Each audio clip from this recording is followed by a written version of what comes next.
హగ్గయి గ్రంథము 2వ అధ్యాయము 7వ నెల 21వ దినమున యెహోవా వాక్కు ప్రవక్తయగు హగ్గయికి ప్రత్యక్షమై సెలవిచ్చినదేమనగా, నీవు యూదాదేశపు అధికారియగు షయల్తీయేలు కుమారుడైన జెరుబ్బాబెలుతోనూ ప్రధాన యాజకుడగు యెహోజాదాకు కుమారుడైన యెహోషువతోనూ శేషించిన జనులతోనూ ఇట్లనుము.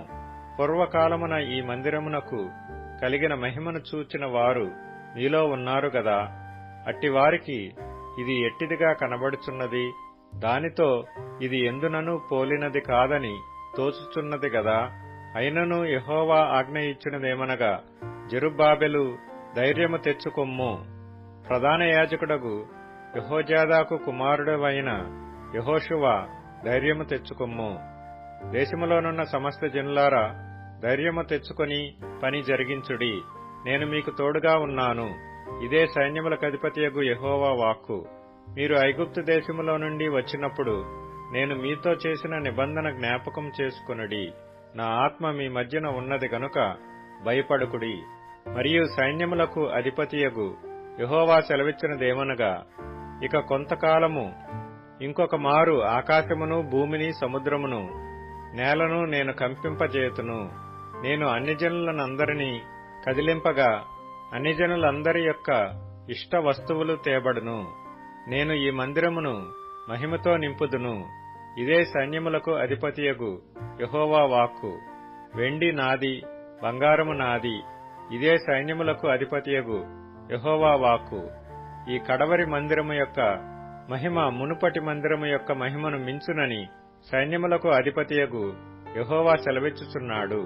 ఈ స్థలమందు నేను సమాధానము నిలువననుగ్రహించెదను. ఇదే సైన్యములకు అధిపతియగు యెహోవా వాక్కు. మరియు దర్యావేషు ఏలుబడియందు 2వ సంవత్సరము 9వ నెల 24వ దినమున యెహోవా వాక్కు ప్రవక్తయగు హగ్గయికి ప్రత్యక్షమై సెలవిచ్చినదేమనగా, సైన్యములకు అధిపతియగు యెహోవా ఈలాగున ఆజ్ఞ ఇచ్చుచున్నాడు.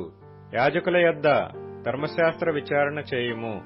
ఒకడు ప్రతిష్ఠితమైన మాంసమును తన వస్త్రపు చెంగున కట్టుకొని తన చెంగుతో రొట్టెనైనను వంటకమునైనను ద్రాక్షారసమునైనను తైలమునైనను మరి ఏ విధమగు భోజన పదార్థమునైనను ముట్టిన ఎడల ఆ ముట్టినది ప్రతిష్ఠితమగునా అని యాజకుల నడుగగా వారు కాదనిరి. శవమును ముట్టుట వలన ఒకడు అంటుపడి అట్టి వాటిలో దేనినైనను ముట్టిన ఎడల తాను ముట్టినది అపవిత్రమగునాయని హగ్గయి మరలా నడుగగా యాజకులు అది అపవిత్రమగుననిరి. అప్పుడు హగ్గయి వారికి ఇలాగు ప్రత్యుత్తరమిచ్చెను, ఈ ప్రజలను ఈ జనులను నా దృష్టికి అలాగుననే ఉన్నారు. వారు చేయి క్రియలన్నీయు వారచ్చట అర్పించినవి అన్నీయు నా దృష్టికి అపవిత్రములు. ఇదే యెహోవా వాక్కు. ఈ రాతి మీద రాయి ఉంచి యెహోవా మందిరము కట్టనారంభించినది మొదలుకొని ఆ వెనుక మీకు సంభవించిన దానిని ఆలోచన చేసుకొనుడి. నాట నుండి ఒకడు 20 కుప్పల కంకులు వేయగా 10 కుప్పలంత ధాన్యమే తేలుచున్నది.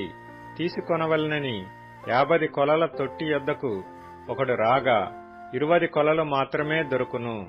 తెగులుతోనూ కాటుకతోనూ వడగండ్లతోనూ మీ కష్టార్జితమంతటిని నేను నాశనము చేసియున్నాను. అయినను మీలో ఒకడును తిరిగి నా యొద్దకు రాలేదు. ఇదే యెహోవా వాక్కు. మీరు ఆలోచించుకొనుడి. ఇంతకు ముందుగా 9వ నెల 24వ దినము నుండి, అనగా యెహోవా మందిరపు పునాది వేసిన నాటి నుండి మీకు సంభవించిన దానిని ఆలోచించుకొనుడి. కొట్లలో ధాన్యమున్నదా? ద్రాక్ష చెట్లైనను అంజూరపు చెట్లైనను దానిమ్మ చెట్లైనను ఒలీవ చెట్లైనను ఫలించకపోయెను గదా. అయితే ఇది మొదలుకొని నేను మిమ్మును ఆశీర్వదించెదను. మరియు ఆ నెల 24వ దినమున యెహోవా వాక్కు హగ్గయికి మరలా ప్రత్యక్షమై సెలవిచ్చినదేమనగా, యూదాదేశపు అధికారియగు జెరుబ్బాబెలుతో ఇట్లనుము. ఆకాశమును భూమిని నేను కంపింపజేయుచున్నాను. రాజ్యముల సింహాసనములను నేను క్రింద పడవేతును. అన్ని జనుల రాజ్యములకు కలిగిన బలమును నాశనము చేతును. రథములను వాటిని ఎక్కిన వారిని క్రింద పడవేతును. గుర్రములను రౌతులను ఒకరి ఖడ్గము చేత ఒకరు కూలుదురు. నా సేవకుడవును షయల్తీయేలు కుమారుడవునైన జెరుబ్బాబెలు నేను నిన్ను ఏర్పరచుకొని ఉన్నాను గనుక ఆ దినమున నేను నిన్ను తీసుకొని ముద్రయుంగరముగా చేతును. ఇదే సైన్యములకు అధిపతియగు యెహోవా వాక్కు.